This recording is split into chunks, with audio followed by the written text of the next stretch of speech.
안녕하세요. 35회 내용과 36회 예고편 분석해 볼게요. 홍단은 걱정이 태산이죠. 산부인과 검진 결과 아기 심장 소리가 안 들린다는 말에 덜컥 겁부터 나죠.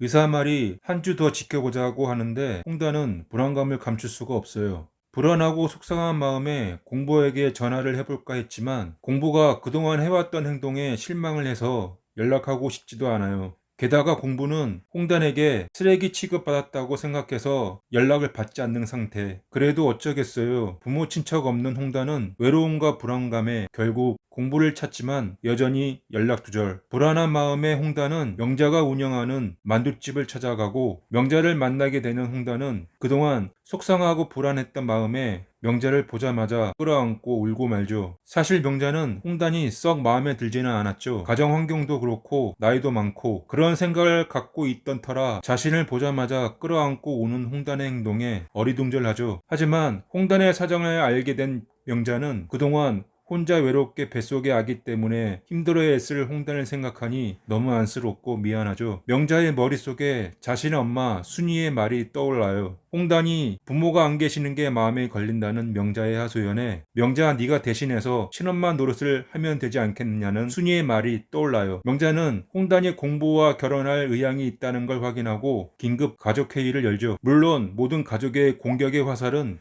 공부에게 쏠리고 공부는 자신의 마음을 몰라주는 가족들에게 서운한 감정을 실어서 자신의 마음을 아무도 몰라준다며 그럴싸하게 그 자리를 피하려 하지만 발이 저려 허접하게 엎드려 기어나가는 공부를 보며 가족들은 저 인간 언제 사람 될까? 라는 생각뿐이죠. 공부는 사실 돌싱이죠. 결혼한 지 얼마 안 돼서 순간적인 실수로 바람을 펴서 결국 이혼당하고 살고 있는 아파트는 위자료로 다 줘버리고 게다가 지금 운영하는 산부인과는 빚까지 져가며 월세 내기에 바쁜 상황이라 이런 상황을 몰랐던 홍단은 공부를 만나 덜컥 임시까지 하게 된 상태에서 홍단이 공부를 쓰레기 취급하는 건 당연하겠죠. 공부도 홍단이가 자꾸 눈에 밟혀요. 그녀에 대한 감정도 감정이지만 또다시 가정을 꾸린다는 게 생각하기조차 힘든 상황인데 게다가 아이까지 임신했단 말에 기가 차죠. 병원이 잘 되기를 하나 자신이 누구를 보살피기는커녕 자기 코가 석자인 공부에게 또다시 결혼이라는 굴레가 씌워질 처지라 그저 어디론가 도망가고 싶은 마음뿐이죠. 얼마 지나지 않아 홍단의 검진 결과가 다시 나오는 듯해요. 다행히 뱃속의 아기는 아무 문제 없이 심장 소리도 들리고 건강한 듯해요. 이에 홍단은 안도하는 마음과 동시에 그동안 홀로 마음 고생했던 생각에 서러움이 밀려와 한없이 눈물을 흘리죠. 이 사실을 모르고 있는 공부에게 명자는 홍단이 찾아왔던 얘기와 뱃속에 아기 심장 소리가 안 들려 홍단이 마음고생하고 있다는 소식을 듣게 되고 그동안 자신의 무책임한 행동에 공부는 홍단에 대한 미안함과 동시에 자신도 몰랐던 애정을 느끼게 되며